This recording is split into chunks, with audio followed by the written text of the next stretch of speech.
Zaitun Indonesia. Syukran jazilan bihadirikum fi hadhihi ma'had bina Islamiyah yang saya hormati Dewan Sakit dan juga para pengamal dari Dewan. Saya perkenalkan alhamdulillah pada pagi hari ini hadir bersama kita delegasi dari Universitas Al-Azhar Mesir. Beliau salah satu dari 36 mampus atau delegasi Al-Azhar yang ditugaskan di Indonesia, dan kebetulan beliau ditugaskan di Bina Islamiyah. Kemudian ada di sini Syekh Walid. Beliau ini adalah Katib Sekretaris Jenderal dari Universitas Zaitun Indonesia, baru datang tadi malam. Alhamdulillah sudah sampai tempat di pagi ini mengikuti acara bersama kita. Dan yang saya cintai tentu istri saya yang hadir pada hari ini. Alhamdulillah pengijazahan dalam di Asron ini sudah sekian puluh tahun. Jadi ini adalah ijazah yang ke-12. Banyak yang bertanya ke saya, kenapa kok ijazahnya selalu di Hotel Asron, tidak di pondok pesantren? Saya ingin ijazah ini bisa diikuti oleh banyak orang. Semua fokus khusyuk di dalam ijazah. Apalagi sesinya berterusan. Setelah sesi ini akan ada sesi lagi. Kalau dilaksanakan di pesantren, tentu merepotkan kami semua asal pesantren. Alhamdulillah kalau di hotel itu nyaman, tidak khawatir dengan panas, tidak khawatir juga dengan hujan. Dan yang terpenting, walaupun dilaksanakan di hotel, belum pernah saya membebankan kepada usaha. Ini adalah komitmen dari saya sejak awal bagaimana membimbingkan tirakat dari khairat di Nusantara. Saya harus akui membumikan tirakat ini tidak mudah di zaman yang sudah sangat modern, di mana nilai-nilai spiritualitas semakin turun. Bahkan sebagian orang mungkin meninggalkan spiritualitasnya. Orang sudah tidak tersambung lagi dengan langit, tapi hanya tersambung dengan darat. Kenapa? Karena banyak orang di zaman modern ini lebih berpikir materialisme, lebih mengandalkan darat dan melupakan hal-hal yang bersifat alami. Padahal kita sadar betul bahwa tradisi para wali, tradisi para ulama minas salafil khalaf, tirakat dari khairat itu menjadi tradisi, bukan hanya tradisi di Indonesia, tapi tradisi di Timur Tengah. Saya berangkat ke Maroko. Kebetulan saat ini putra putri saya 3 di Maroko, kuliah di Universitas Koroni. Saya terkaget-kaget ketika datang ke sebuah masjid, auranya itu adalah dalil khairat. Dan ketika saya ngomong dengan para ulama, bagaimana memperlakukan dalil khairat di Maghrib, di Maghrib di Maroko, setiap minggu itu majelis-majelis di rumah-rumah para pejabat, di rumah-rumah para tokoh, bahkan ketika mau melaksanakan ibadah haji atau ada seseorang yang memiliki hajat yang besar, di sana kita tradisikan membacakan dalil khairat secara bersama. Dan ajibnya, saya ketemu di FES, sudah tadi dikisahkan Syekh Sulaiman Al-Jazuli ini dulu di FES. Saya ketemu dengan ulama di FES itu, beliau hafal dalil khairat. Saya masih baca, dia sudah hafal. Kenapa? Karena sepanjang hidupnya tiap hari dia mengatakan lagi dan juga berpuasa. Jadi ini adalah tradisi panjang. Tadi sengaja saya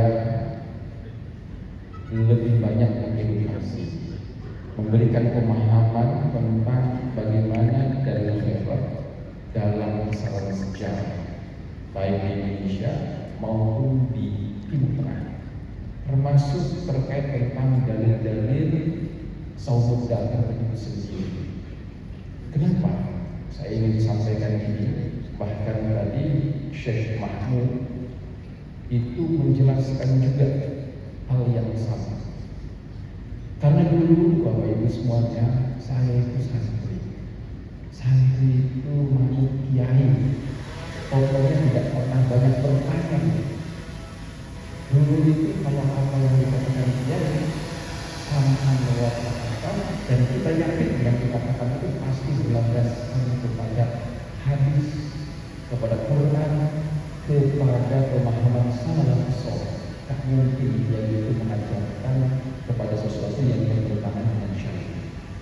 Jadi ketika diijazahin tidak pernah bertanya apa fadilahnya, tidak bertanya macam-macam, pokoknya yakin apa yang disampaikan oleh kiai ini pasti hasanah, pasti baik dan dilakukan.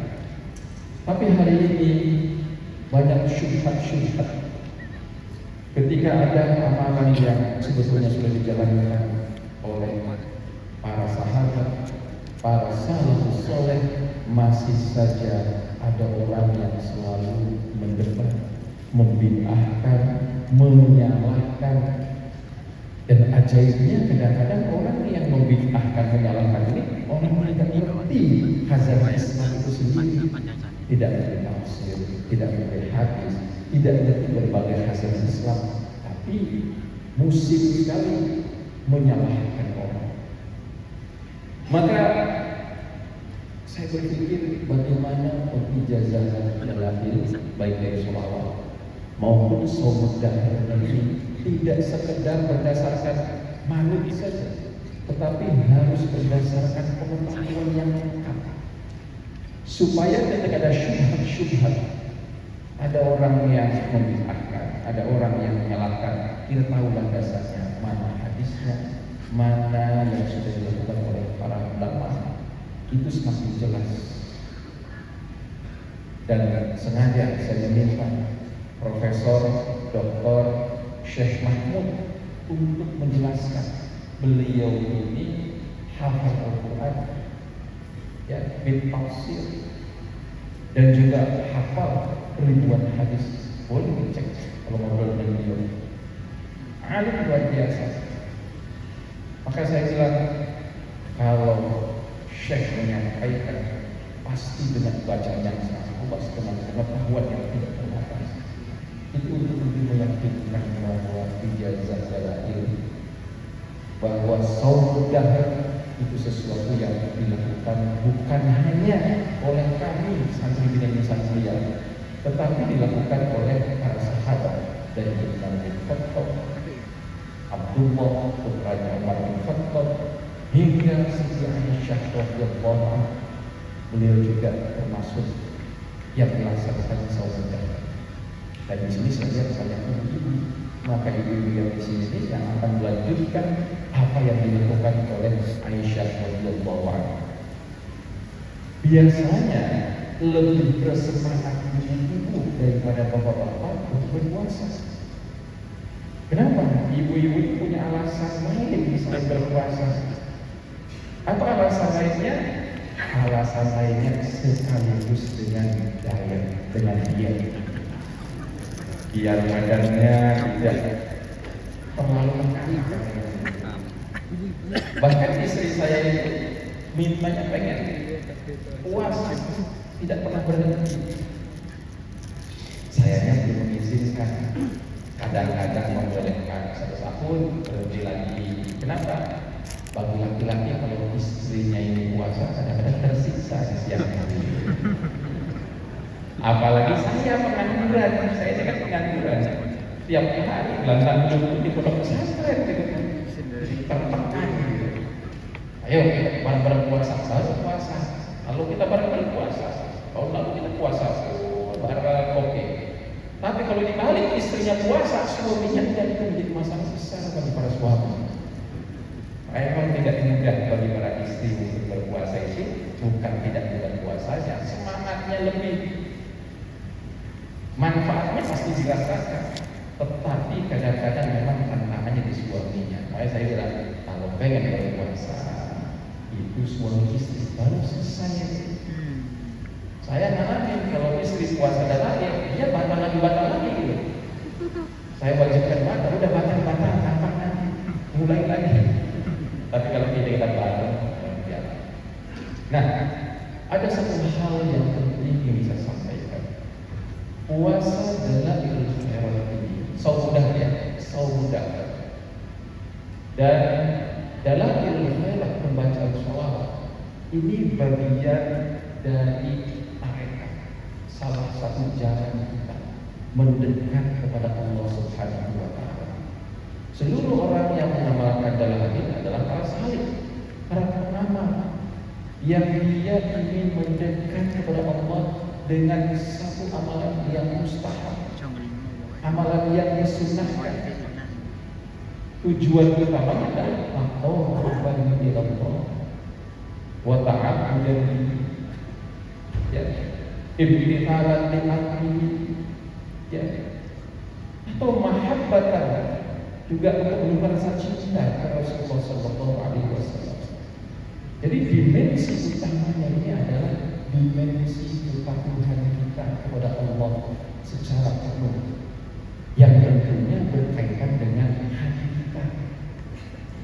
Orang yang masuk dalam tarekat, dalam jalan mendekat kepada Allah, itu harus menyatukan antara gerakan dan hati. Ini yang menjadi permasalahan kita. Kadang-kadang antara gerak dan hati itu tidak berdampingan. Gerak tubuhnya dia dengan ibadah sholat, dengan zakat, dengan puasa, tapi hatinya tidak terpaut dengan Allah. Sholatnya sekedar melaksanakan kewajiban, tapi hatinya tidak bersama. Sholatnya atau zakatnya bukan karena Allah, tapi karena ini mendapatkan pujian.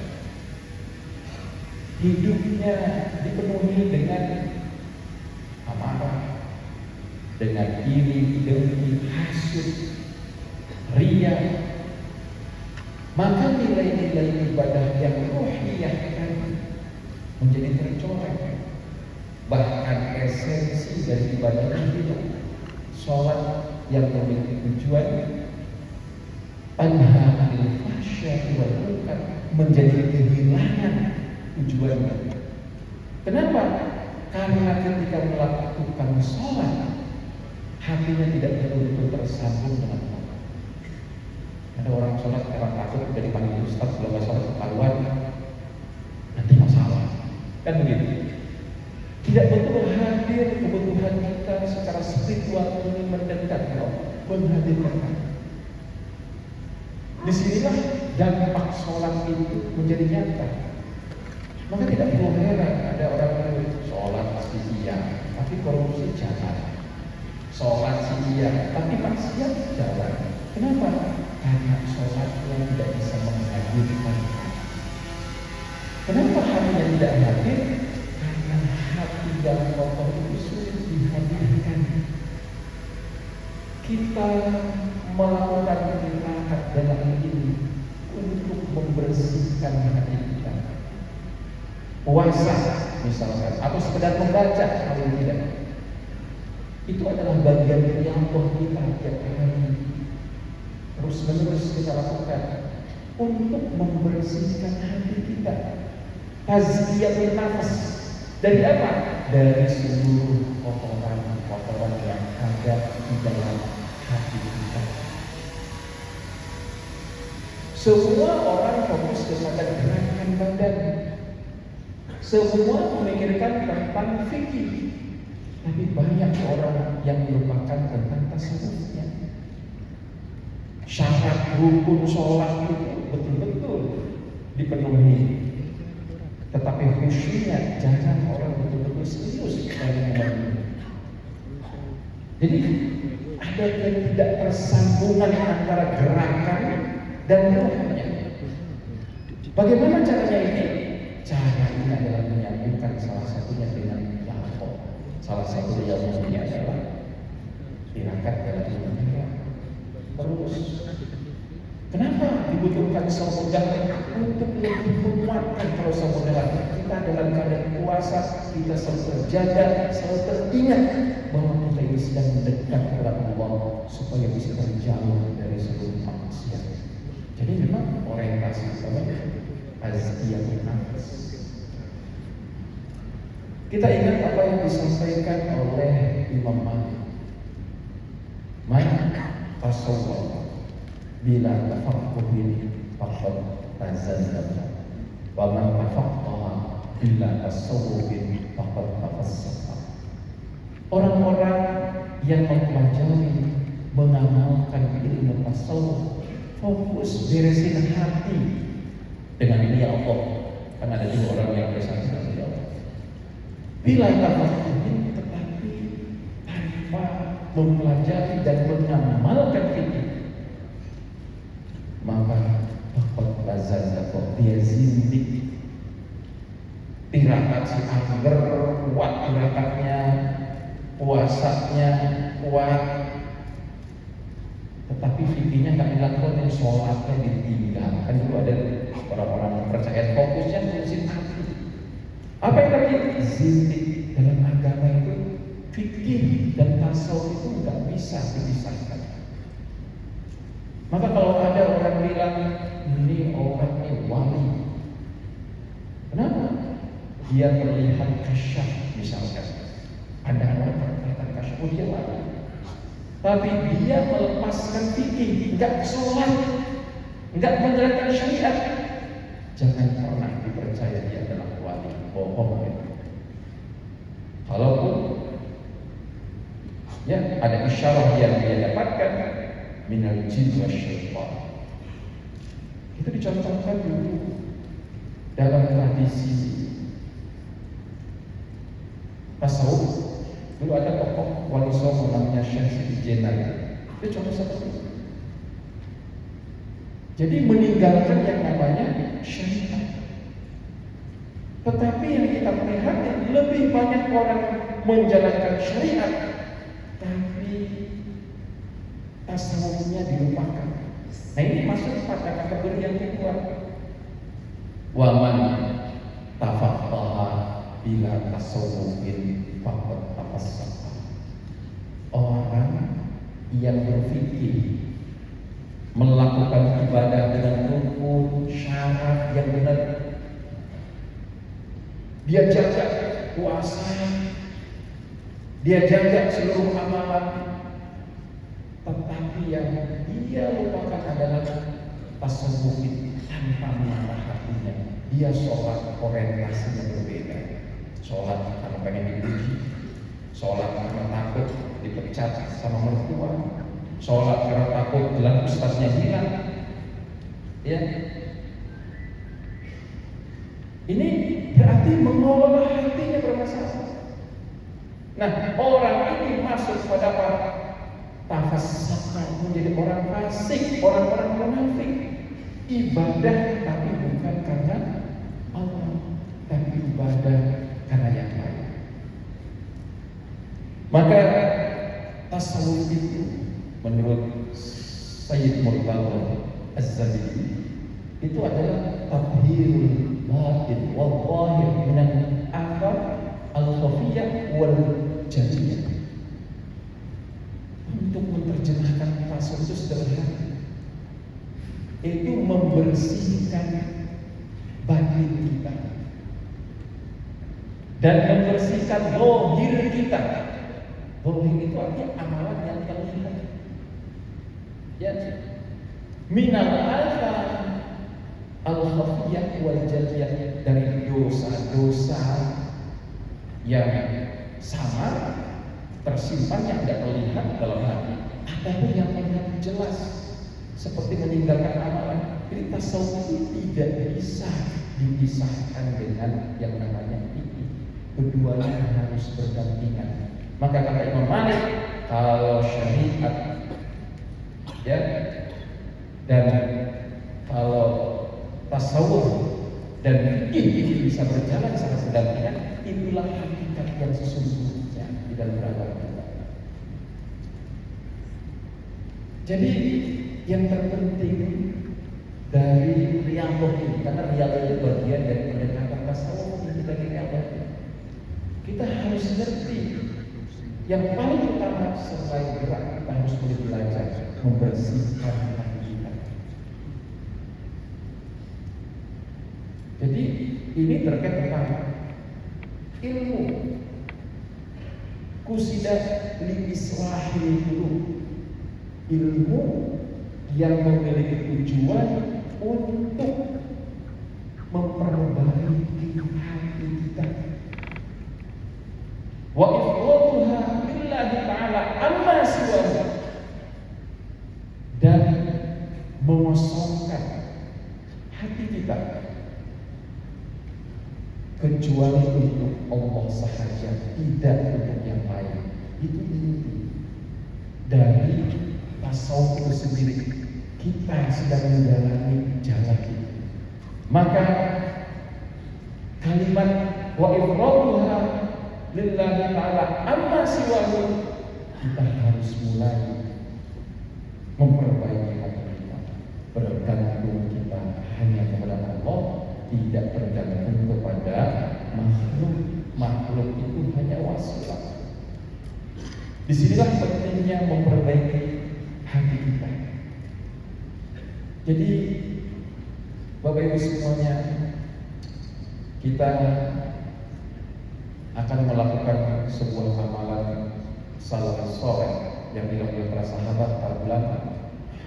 Tujuan paling utamanya adalah bagaimana kita membersihkan hati dan mendekat kepada Allah sedekat-dekatnya. Kalau sudah dekat, kata Allah menjanjikan wala in sa'alani la u'tiyannaka. Kalau sudah dekat, kalau kamu meminta kepada Allah, la u'tiyannaka, maka niscaya aku akan berikan.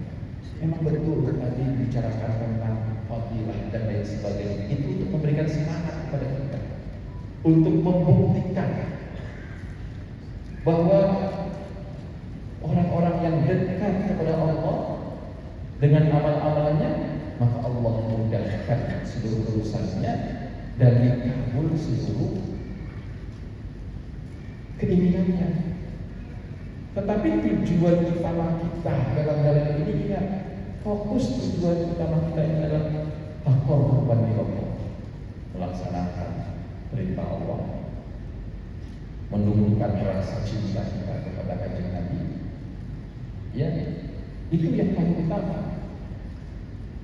Bukan ditanya kenapa kamu udah lahir, jawabannya niatnya dunia. Gak perlu niatnya itu masa kenapa? Pengen buku mobil, pengen haji ke Baitullah, tak usah niat taqarruban Allah. Kalau kita niat taqarruban Allah, hajat kita, keinginan kita Allah berikan, bahkan dengan tanpa kita meminta. Begitu. Jadi taqarruban Allah karena janji Allah, wala in sa'alani la u'tiyannaka. Jadi Bapak Ibu semuanya, ayo kita bersama-sama melaksanakan dalil ini, imtithalan li amri. Gambar itu, innallaha wa malaikatahu yusholluna 'alan nabi ya ayyuhalladzina amanu shollu 'alaihi wa sallimu taslima.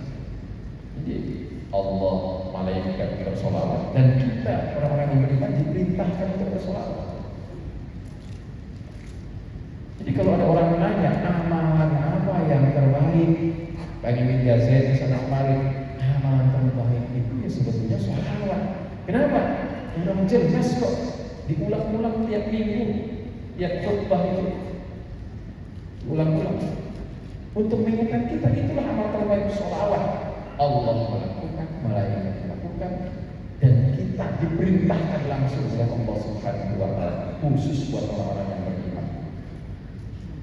Akhirnya amalan yang betul-betul sangat mendorong, bahkan begitu banyak hadis. Nanti kan ada tuh hadis-hadisnya, bisa dijelaskan, bisa disetelkan dalam hadis-hadis tentang fadil dari sholawat. Saya sengaja mendesain ijazah ini dari pertama kali ijazah. Ini angkatan ke-12 di Astor ini. Itu tetap harus diilmi dengan ilmu. Kenapa ini zamannya modern? Orang-orang itu kalau melakukan sesuatu, rasionalitasnya harus kita ajak, harus kita pahami ilmunya, supaya dia lebih yakin. Oh, secara ilmu oke, clear. Semua yang referensinya jelas. Ya, kenapa? Membentengi dari orang-orang yang akan melakukan kepada kita. Nah, yang terpenting Bapak Ibu semuanya, untuk ijazah jalan ini sebetulnya ada dua yang bisa dilakukan. Yang pertama, boleh ijazah jalan ini sebatas membaca. Boleh, tidak apa-apa. Saya pun mendapatkan ijazah dari banyak kiai. Yang saya dapatkan dengan kuasa itu hanya dari Ki Basir Jepul Kudus, dari Habib Muhammad di Aceh, dari Ki Idris Marzuki, dari ayah saya. Itu semuanya tidak berkuasa. Jadi boleh saja, tetapi alangkah lebih baiknya disaum supaya lebih kuat. Kita ini mendekat kepada Allah lebih maksimal. Dari mulai subuh sampai sore selalu dekat hati kita. Dan kita berpuasa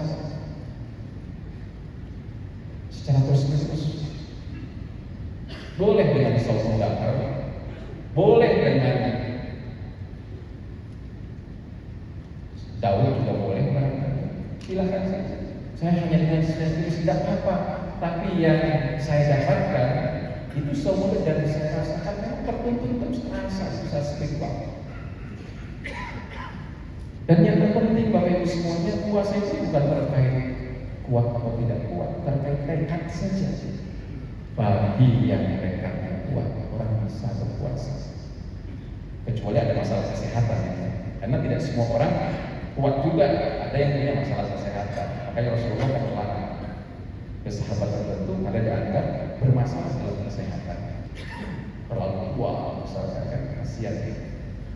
Tapi kalau yang normal, yang paling utama itu adalah tekad, bukan kekuatan, karena bisa semua kok.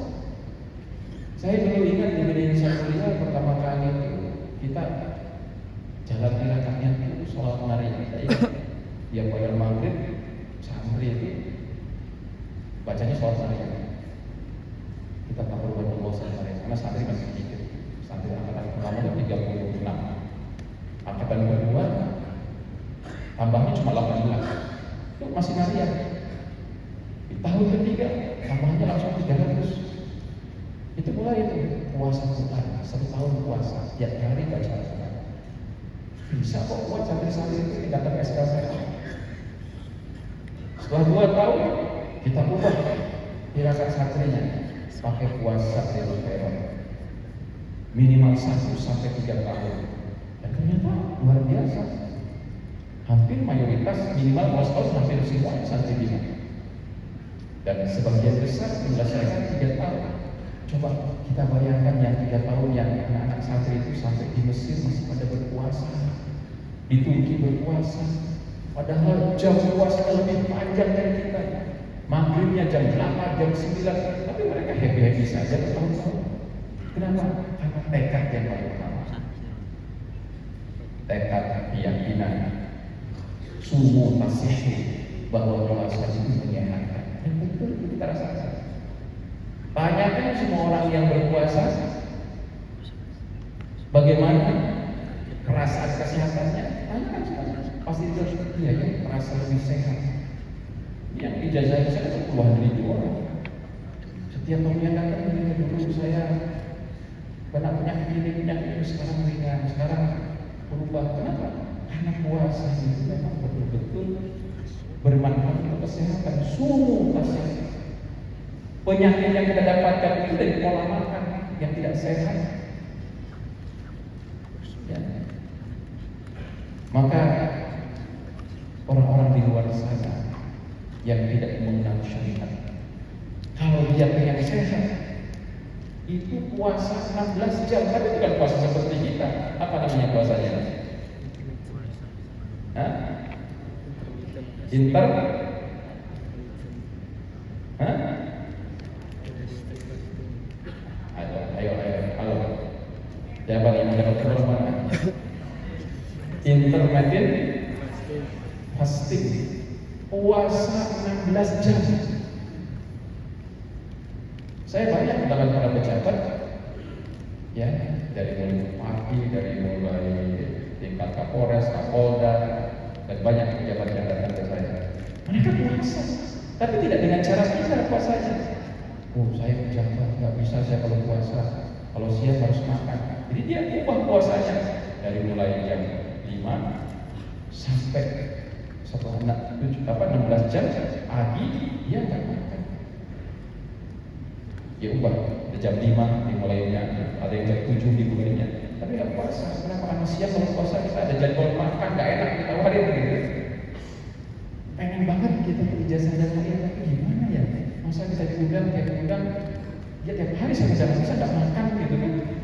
Iya ya, yang lain yang nggak punya kewajiban untuk makan siang di tempat acara punya kesempatan.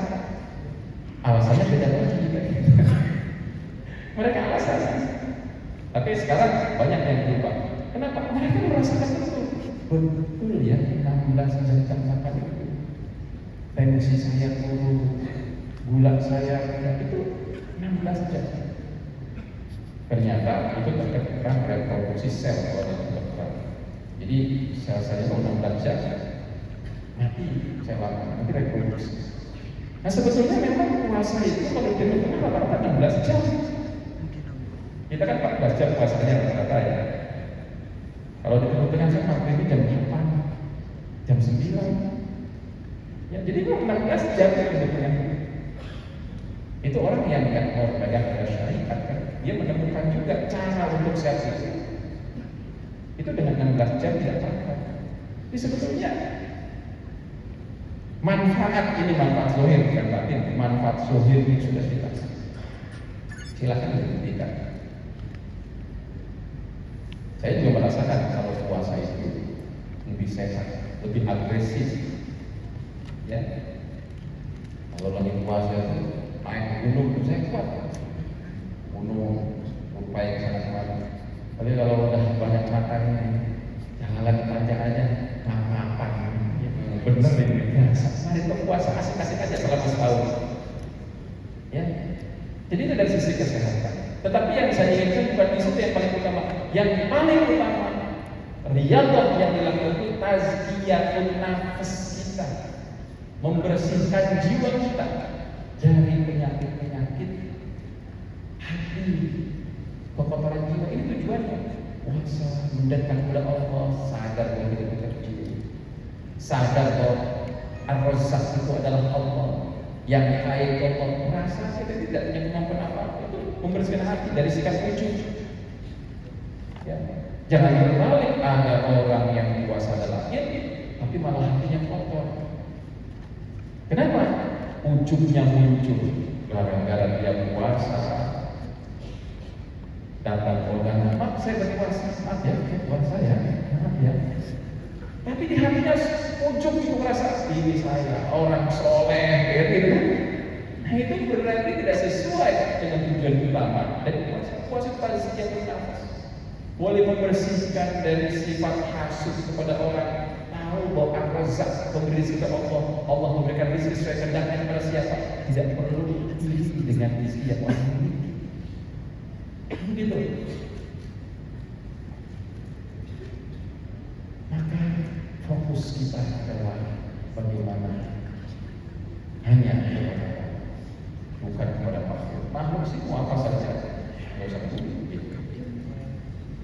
Istri saya nanya ke saya, "Apa di medsos katanya banyak dia membuli gara-gara pilihan istihad politik saya berbeda dengan banyak orang yang misalkan dengan kelompok tertentu. Saya kan kalau politik saya sih apa? Terus istri saya bilang, gimana Pak? Sakit hati ya? Enggak. Ya, saya lakukan berjuang itu karena atas jalan istihad politik. Ideologi saya anti penjajahan, saya anti Zionisme. Saya akan lakukan itu. Terserah orang mau ngomong apa, bukan urusannya. Itu hak orang untuk mencerca, itu hak orang. Tapi tidak berubah apapun. Sakit hati juga menunjukkan kita tidak mengabdi kepada makhluk, tapi kita mengabdi kepada Allah. Jadi mulai fokus kita bukan untuk mendapatkan puji manusia, tapi fokus kita untuk mendapatkan kasih sayang Allah. Enak hidup kita itu, nggak peduli orang mau apa saja berarti. Ada orang hasut, hasut. Ada orang mencerca, ikut mencerca. Ada orang sombong, ikut sombong juga. Biarkan saja. Kita adalah para pengamal yang harus bisa membersihkan hati dan jiwa kita dengan satu perjuangan yang tetap tidak boleh. Pengamal ini dididik sebagai para pejuang. Ingat meninggalnya Sulaiman Al-Jazuli, ya, itu kan diracun karena dia melakukan perlawanan politik kepada penguasa saat itu yang dekat Malik. Jadi jangan dikira kalau orang tasawuf itu nggak boleh ngurusin dunia misalnya. Orang yang sedang laku lampah itu nggak boleh ngurusin. Para tasawuf dari dulu orang-orang yang paling kritis menghadapi krisis sosial. Kan dia punya tanggung jawab sosial. Dekadensi moral, kerusakan akhlak, itu kan tujuan penjagaan. Maka ketika terjadi itu tidak boleh dia mengatakan kebenaran, bukan berorientasi kepada keduniaan, tapi berorientasi kepada hal-hal nilai atau keakhiratan. Jadi Sulaiman Al-Jazuli itu sampai setelah meninggal, seluruh murid-muridnya itu berperang dengan penguasa saat itu. Kenapa? Karena kezaliman. Jadi menyampaikan, gimana kalau istihadnya salah? Nah, istihad salah, saya terserah itu istihad saya bisa politik boleh dan berpribadi. Begitu saya kira hal yang penting dan saya berharap kepada semua para pengamal dalam teori pada Allah ini untuk bersemangat luruskan niat takwa kepada Allah. Masalah fadilah serahkan saja sama Allah. Ya, serahkan sama Allah itu biar kita akan takwa benar. Kalau dekat dengan Allah, insya Allah tidak ada kesulitan kecuali Allah mudahkan. Tidak ada keinginan kecil Allah berikan jalannya. Ya, jadi yang utama ini bagi para pengamal dalam ilmu dan sambungkan antara gerak dengan hati. Ya, puasa ini amalan fikih kan puasanya. Hatinya harus dijaga tersambung terus. Maka ketika ditanya cara membaca dalam ilmu gimana yang paling bagus? Yang paling bagus baca tiap hari. Walaupun satu hari. Jadi satu kitab itu baru khatam 1 minggu baru khatam 1 minggu khatam. Itu paling bagus. Kenapa? Karena istiqomahnya kuat menjaga. Yang kedua, yang hari kita selalu tersambung bersolawat. Dan kita baca tiap hari terjaga. Spiritualnya direkrolati terus setiap hari. Tetapi kan tidak semua orang kuat kalau tiap hari baca walaupun cuma 10 menit. 10 menit ini ternyata lebih berat, gitu kan? Makanya orang lebih banyak baca seminggu sekali, 1 hataman mudah. Kenapa? Walaupun kelihatan berat, duduk 2 jam lebih itu, tapi lebih ringan, nggak ada beban harian. Karena kalau beban harian banyak nih bapak-bapak ibu-ibu, biasanya pada subuhnya lagi ada kesibukan, kurang enak, kemudian duduk nanti aja deh setelah sholat duha Pas duhanya diulang lagi, nanti aja sore, nanti aja malam, akhirnya seminggu nggak sempat baca dalail. Itu yang sering kejadian. Tapi kalau ditanya mana yang lebih afdol, yang lebih afdol tiap hari. Tapi dibolehkan juga baca seminggu satu khatam. Katanya saya sih kuat satu hari satu khatam, ya boleh juga. Kan gitu. Saya dulu waktu nyantri sampai saya di Mesir, saya tiap hari baca 3 tahun di Boyo sampai di Bandung juga, saya setahun masih tiap hari baca sampai ke Mesir tiap hari baca satu harian saya baca di Mesir sampai 2 tahun saya tirakat. Kesalahan saya cuma satu, masuk jurusan hilang tirakatnya. Nah ketika balik lagi ke Indonesia udah nggak ada lagi harian, adanya mingguan. Kenapa? Kan sudah punya istri, sibuk kita ngurusin pesantren. Jadi boleh saja silahkan mingguan, boleh juga harian. Tapi kalau ditanya mana lebih afdol, lebih afdol yang harian. Ya. Saya kira itu yang disampaikan, dan di sesi ini saya akan melihat umroh. Ada hadiah jalan-jalan ke luar negeri, ada hadiah ziarah Wali Songo dengan biasanya dengan sanggupnya juga ya. Silahkan bagi yang mendapatkan hadiah, pastikan segera selesaikan tanggung jawabnya. Contoh, khusus yang dapat hadiah umroh ataupun wisata luar negeri, segera bikin paspor, masukkan ke kita supaya Ramadan itu bisa berangkat umroh gitu. Jangan paspor itu nggak selesai. Ini saya itu repot. Kita kan ngasih hadiah banyak banget di TikTok, saya ngasih hadiah umroh di tiap acara jalakir, tiap acara wisuda santri, yang kegiatan-kegiatan saya ngasih umroh. Ini yang repot satu. Paspor itu minta sampai setahun. Jadi kececer-cecer, kalau ngirimin 6 orang, nanti ada lagi berangkat 11, ada cuma 3, ada 2, itu makanya sudah boleh berangkat, itu susah banget. Ternyata bikin paspor itu lebih sulit daripada puasa dan syarat. Ada lagi aja, padahal murah juga 10.000. Ada yang bilang paspor itu kayaknya mudah, ternyata sulit. Kenapa? Banyak masalah di administrasi. Antara nama di ijazah dengan di apa namanya?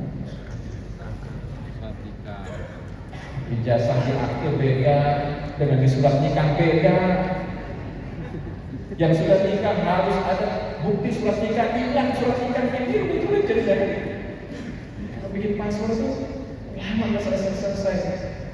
Saya bisikin aja, Marlon, kamu tahu kan Indonesia? Iya. Tahu kan jalan cepatnya, saya nggak mau nanti cepet, jangan banyak alasan. Ini ngurus surat nikahnya lama. Ini kan masalahnya. Proses itu kalau lemas, kalau bisa dipersulit, nanti bermudah. Bapak kalau jadi pejabat itu juga gitu loh, jadi pejabat, kan bisa dispos. Kalau saya dipermudah yang sulit dipermudah, yang mudah lebih mudah lagi. Makanya Bapak itu kalau bilang ke saya udah dapat umroh nih, bonusnya selain paspor, pasti ditanya mau berangkat kapan? Minggu depan. Jangan kan bilang minggu depan, 2 hari lagi bisa. Saya punya waktu 1 hari ngeluarin visa, 1 hari masukin rombongan. Tiap minggu kita ada 3 rombongan, aman. Hari Minggu ada, hari Sabtu ada, hari Selasa ada, bisa. Ya. Jadi Bapak Ibu manfaatkan dan segera bikin paspor, datang ke pesantren, misalnya saya udah jadi pengen berangkatnya lusa, oke, kamu berangkat lusa, bisa. Ya, saya pengen ke Malaysia nya sekeluarga hari ini bisa. Ya,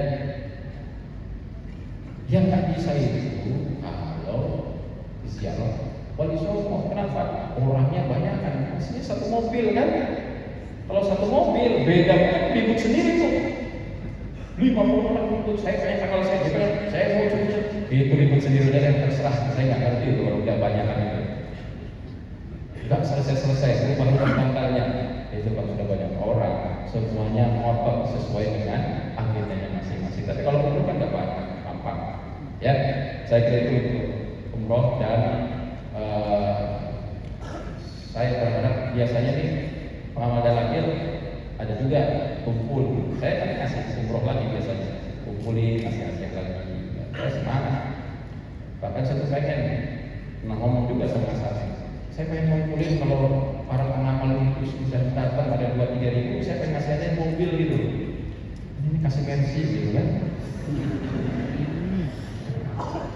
Ya saya bilang sama Ustadz itu, saya udah bilang itu TikTok kalau misalkan yang nontonnya nyampe 50 ribu kasih mobil, jangan kasih umroh lagi, mobil aja kasih.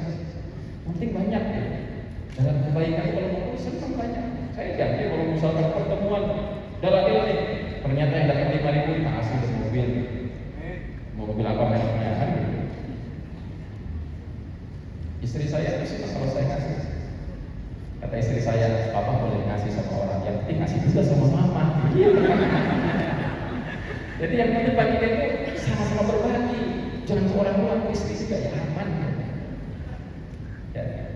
Jadi saya kira itu manfaat yang baik. Nanti kita akan bikin pertemuan